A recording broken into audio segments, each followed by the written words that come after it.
The world isn't fair. It never has been. It never will be. And the moment you accept this brutal truth, you stop being a victim of circumstance and start becoming the architect of your own destiny. Because there's something most people will never understand about power, about success, about controlling your life. It isn't about waiting for the perfect moment. It isn't about being the most moral person in the room. It's about recognizing when fortune presents you with an opening and having the ruthless precision to seize it before it vanishes forever. Niccolò Machiavelli understood this 500 years ago. While others preached about virtue and divine providence, he watched kingdoms rise and fall. He studied why some leaders conquered empires while others lost everything they inherited. And what he discovered wasn't pretty.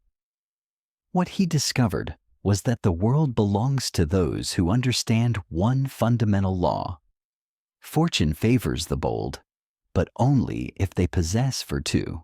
Now forget everything you think you know about virtue.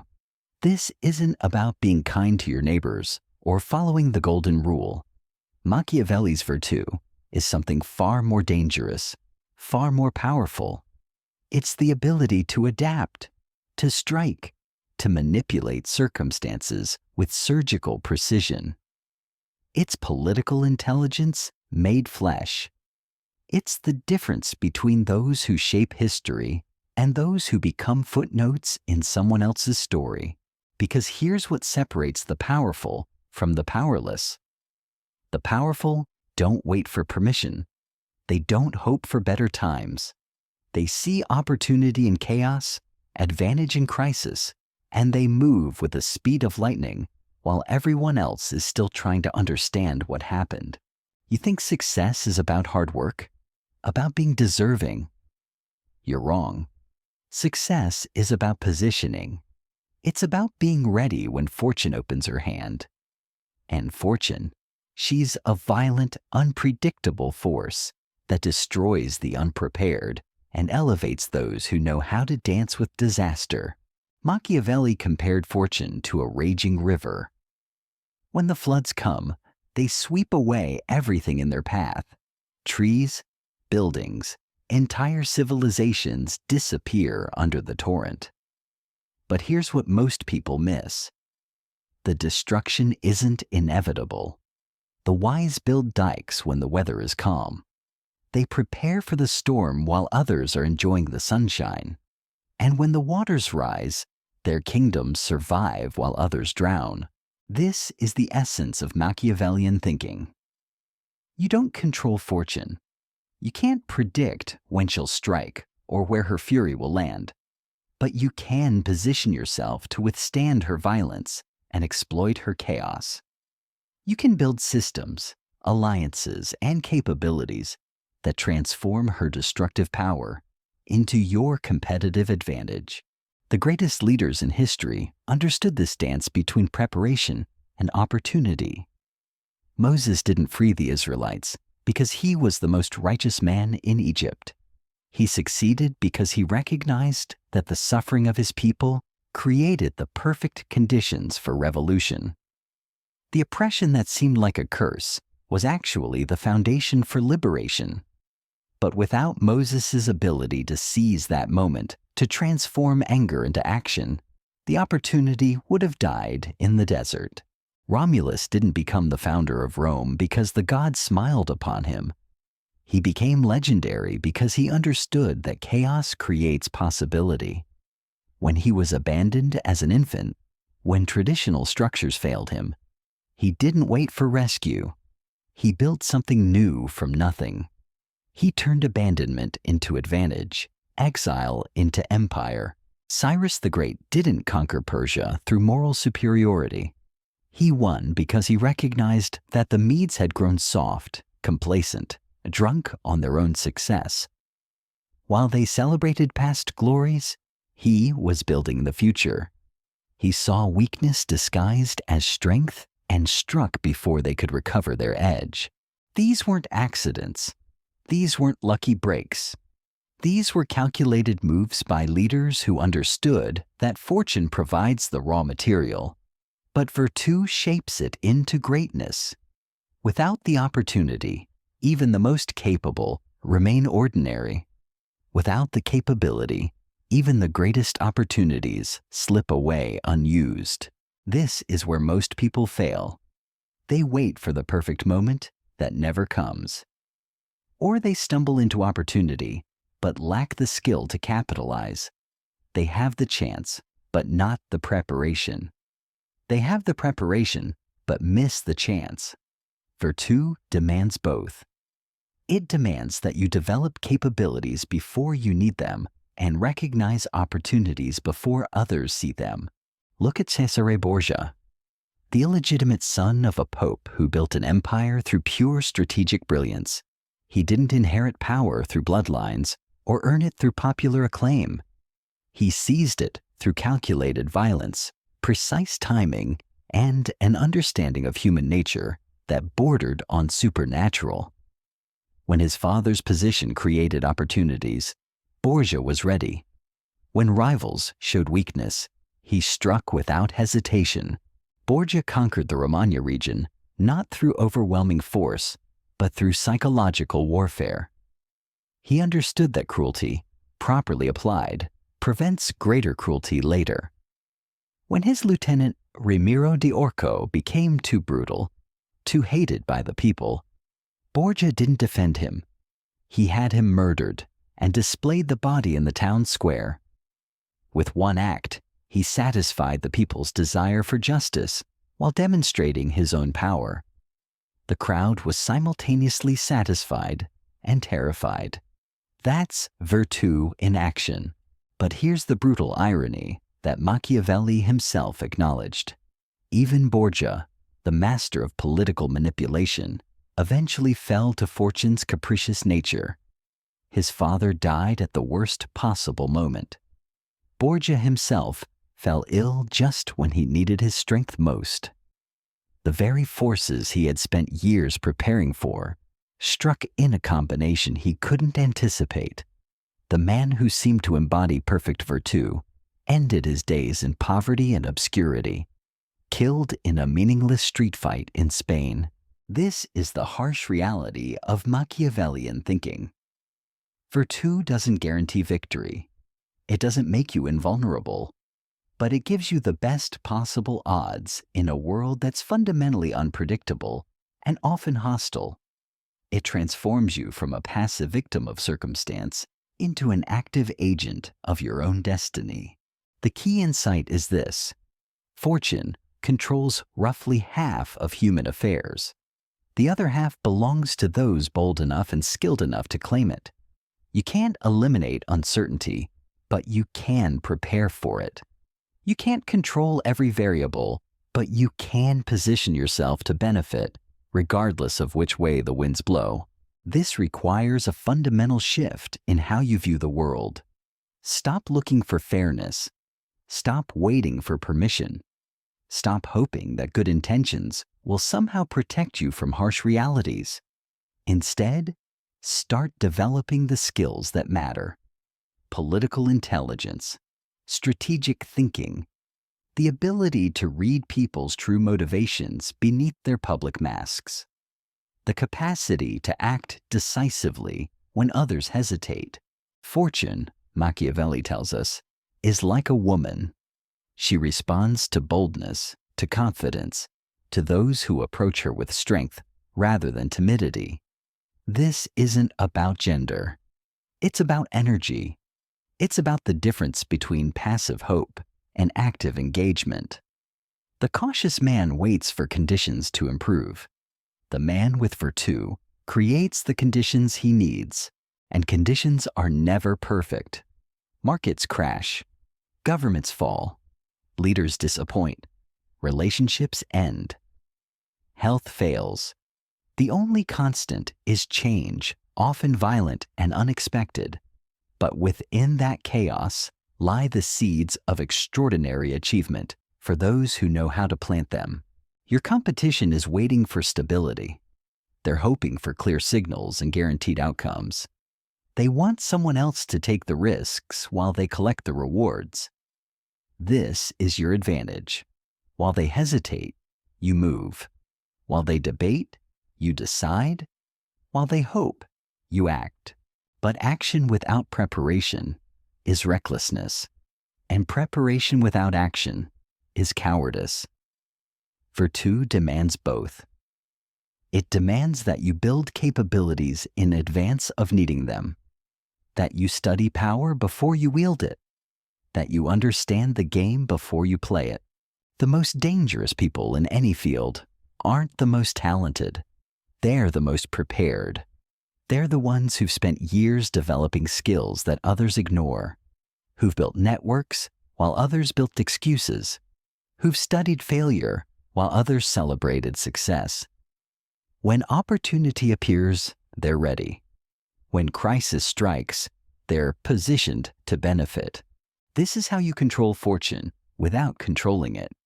This is how you seize opportunity without waiting for permission. This is Machiavelli's law of virtù. Think about the last time someone told you to wait your turn, to be patient, to trust that good things come to those who wait. They were teaching you to be a victim. Because while you're sitting there being polite, being reasonable, being fair, someone else is taking what should have been yours. They're not better than you. They're not more deserving. They simply understand something you don't. They understand that the world doesn't reward the virtuous. It rewards the swift. Machiavelli watched this pattern repeat throughout history. The good princes who followed the rules ended up dethroned or dead. The moral leaders who trusted in justice found themselves betrayed by those they tried to protect. The honest merchants who played fair were destroyed by competitors who didn't. And what did he conclude? That the game itself was rigged against anyone foolish enough to play by someone else's rules. This is why most people never achieve anything significant. They're playing chess while everyone else is playing warfare. They're worried about being liked while others are focused on being effective. They want to win clean while their opponents are willing to win at all costs. And then they wonder why they keep losing. Virtù isn't about abandoning your principles. It's about understanding that your principles must serve your survival, not the other way around. It's about recognizing that the world is fundamentally amoral, and those who impose artificial moral constraints on themselves will be devoured by those who don't. Look at any industry, any field of human endeavor.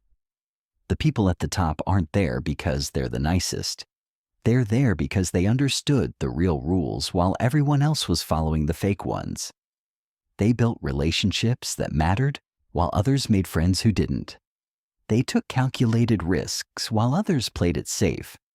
They positioned themselves near power while others complained about inequality. The pharmaceutical executive who prices life-saving drugs beyond the reach of the desperate isn't evil.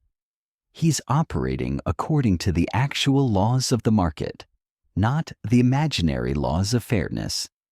The politician who promises one thing to voters and delivers another to donors isn't corrupt. She's acknowledging that power comes from those who can actually grant it, not from those who can only wish for it. The tech founder who destroys entire industries with a single innovation isn't ruthless. He's simply refusing to pretend that the old ways deserve protection just because they once worked. This disturbs people because they want to believe that virtue and success are connected. They want to live in a world where being good leads to good outcomes, but wanting something doesn't make it true. And the moment you base your strategy on how you wish the world worked instead of how it actually works, you've already lost. Fortune doesn't care about your intentions. She doesn't reward effort or punish laziness in any systematic way. She's chaos with a crown, randomness with power. She destroys the prepared and elevates the unworthy with equal indifference. But she does respond to one thing: boldness in the face of uncertainty. the willingness to act when others freeze. Every major fortune in history was built by someone who moved when conventional wisdom said to wait, who bought when others were selling, who attacked when others were defending, who committed when others were hedging. They didn't have better information. They had better instincts about when to trust their incomplete knowledge and when to demand more certainty. The oil barons who built industrial empires didn't wait for environmental impact studies. The railroad magnates didn't pause for community input sessions. The tech billionaires didn't form committees to discuss disruption. They saw possibility where others saw problems and moved with the speed that opportunity demands. But here's what separates true virtù from mere opportunism. The masters understand that seizing opportunity is only half the equation. The other half is creating the conditions that generate opportunities in the first place. They don't just respond to fortune, they seduce her. They make themselves irresistible to chance by positioning themselves where chance is most likely to strike. This means you don't wait for the perfect job. You make yourself indispensable in the job you have while building relationships in the job you want. You don't wait for the ideal market conditions. You create products that will thrive regardless of conditions. You don't wait for social change. You position yourself to benefit from change in any direction. The weak pray for stability. The strong prepare for volatility. Because volatility is where fortunes are made and lost. It's where the prepared separate themselves from the hopeful. It's where those with virtù demonstrate why they deserve what they're about to take. Most people fear uncertainty because they see it as threat. But uncertainty is opportunity in disguise. When everyone else is confused, clarity becomes a superpower. When everyone else is panicking, calm becomes currency. When everyone else is retreating, advance becomes inevitable. This is why economic crashes create more millionaires than economic booms. Why wars produce more leaders than peacetime. Why disasters reveal more heroes than comfortable times. Not because suffering is good, but because disruption creates space for those bold enough to fill it. The question isn't whether you have virtue in the traditional sense. The question is whether you have the intelligence to adapt your approach to the reality of your situation. Whether you can read the room, assess the players, and position yourself advantageously before others even realize the game has started. This requires a different kind of preparation than most people pursue. Instead of trying to become perfect, you need to become flexible. Instead of trying to eliminate weaknesses, you need to maximize strengths. Instead of trying to control outcomes, you need to control positioning. Because positioning is everything when fortune finally shows her hand. The boxer doesn't win by throwing the hardest punch. He wins by being in the right place when his opponent drops his guard. The investor doesn't profit by picking the perfect stock. She profits by being positioned to capitalize when markets move. The entrepreneur doesn't succeed by having the best idea. He succeeds by having the best timing and the boldest execution. Virtù teaches you to love uncertainty, because uncertainty creates the gaps that preparation can exploit. It teaches you to embrace change, because change eliminates the advantages that others have built through time and connections. It teaches you to welcome crisis, because crisis reveals who actually has capability and who is just riding the wave of good times. When everything is stable, advantage belongs to those who got there first. When everything is chaos, advantage belongs to those who can think fastest and move most decisively. The world is entering a period of permanent instability. Traditional institutions are failing. Old rules are breaking down. Established hierarchies are crumbling. This isn't a problem to solve. It's an opportunity to seize, but only if you possess the virtù to recognize it as such. Only if you can see possibility where others see catastrophe. Only if you can act when others are still trying to understand what's happening. Because fortune, she doesn't wait for comprehension. She rewards recognition and punishes hesitation with equal swiftness. The most successful people in history weren't the most ethical. They weren't the most deserving. They were the most aware of what the moment demanded and the most willing to deliver it without apology. They understood that moral purity is a luxury that only the powerless can afford, because the powerful understand that their first obligation is to remain powerful enough to implement their vision. This is what Machiavelli meant when he said that fortune is a woman who must be beaten and subdued. Not because he advocated violence against women, but because he understood that fortune responds to boldness, to aggression, to those who approach her with the confidence of conquerors rather than the timidity of supplicants. The gentle man gets nothing. The hesitant man gets less than nothing. But the man who moves with conviction, who strikes without warning, who takes what he wants rather than asking for what he needs, that man becomes fortune's favorite. And fortune's favorites don't apologize for their success. They don't explain how they earned it or justify why they deserve it. They simply possess it with the quiet authority of those who understand that possession itself is the only proof that matters. The world doesn't ask you to earn your place. It asks you to take it and hold it against all challengers. This is why studying failure is more valuable than celebrating success. Success can be accidental. It can be inherited.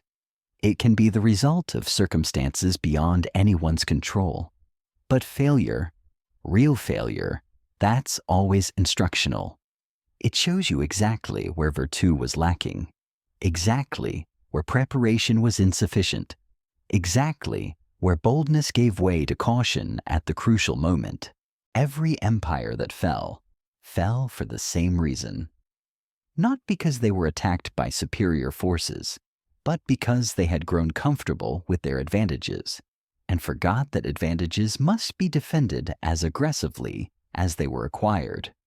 They began to believe that their success was permanent, that their position was secure, that their enemies would respect the established order. They confused temporary dominance with eternal right, and that confusion killed them. The Roman Republic didn't fall because it was weak. It fell because it was no longer willing to do what was necessary to remain strong. The aristocrats who controlled it had inherited power rather than seized it, and inherited power makes men soft. They wanted to be loved rather than feared. They wanted to be seen as legitimate rather than effective. They wanted to preserve traditions rather than adapt to reality. And while they debated philosophy, Caesar crossed the Rubicon. Caesar understood something that the senators didn't. That power belongs to those who are willing to use it, not to those who have the legal right to possess it. That legitimacy comes from results, not from procedures. That the people don't care about constitutional niceties when their world is falling apart around them. They want someone who can promise order and deliver it, regardless of how many rules get broken in the process. This is the eternal pattern. The established order grows comfortable and predictable. It develops elaborate rules and customs that benefit those already in power, while making it nearly impossible for new talent to rise. The gatekeepers become more concerned with maintaining their positions than with solving problems.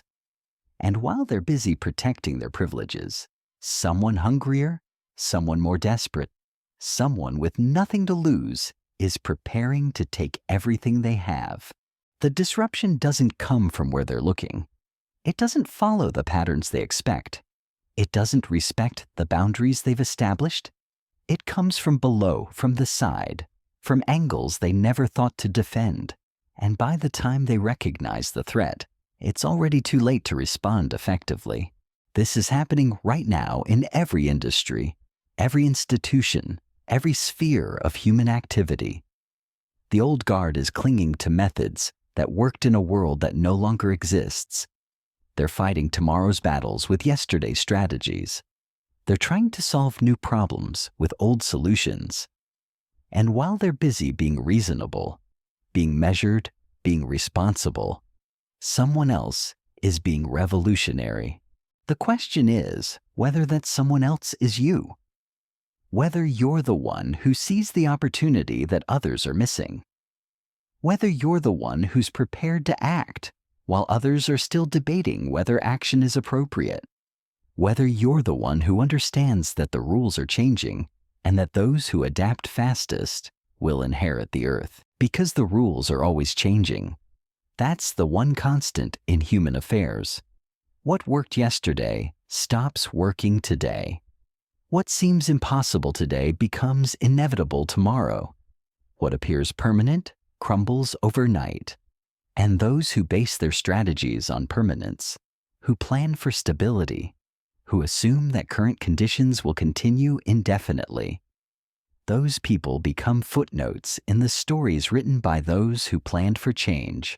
The greatest fortunes of the next decade will be built by people who understand what's ending and what's beginning, who can see through the noise of the present to identify the signal of the future, who can position themselves at the intersection of what's dying and what's being born, because that intersection is where the greatest opportunities always lie.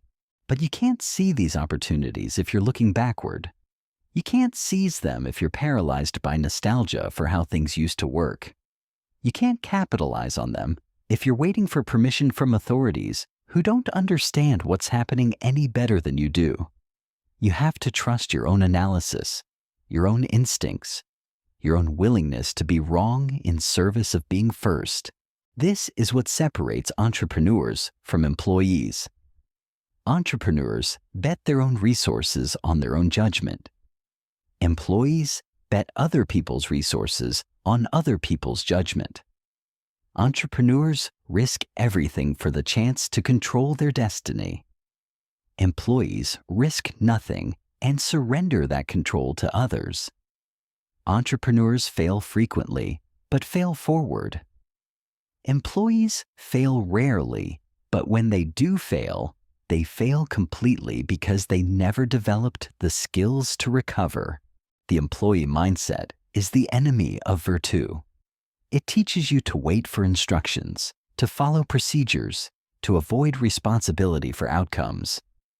It rewards compliance over competence, seniority over skill, consensus over conviction. It trains you to be a cog in someone else's machine rather than the architect of your own empire. But empire building isn't about having the biggest army or the most territory. It's about having the most influence over the forces that shape your environment. It's about positioning yourself so that changes in the world flow through you rather than around you. It's about becoming the kind of person that others need to account for in their plans, rather than someone who has to adapt to other people's decisions. This requires a fundamental shift in identity. From someone who responds to circumstances to someone who creates circumstances. From someone who reacts to events to someone who initiates events. From someone who asks for opportunities to someone who manufactures opportunities. From someone who hopes for the best to someone who ensures that their version of the best is what actually happens. The shift begins with accepting full responsibility for your current position. Not because you caused everything that happened to you, but because you're the only one who can change what happens next. Blame is a luxury that victors can't afford. Excuses are explanations that losers give for why they're not winning. Justifications are stories that the weak tell themselves to avoid acknowledging their weakness. Virtù demands that you look at your situation with brutal honesty. What advantages do you actually have? What disadvantages are you pretending don't exist? What opportunities are you overlooking because they don't match your preconceptions about how success should look? What are you avoiding because it seems too difficult, too risky, or too far outside your comfort zone? The comfortable never build anything worth remembering. Comfort is the enemy of greatness. It's the drug that makes ordinary people satisfied with ordinary lives. It's the prison that keeps capable people from discovering their capabilities.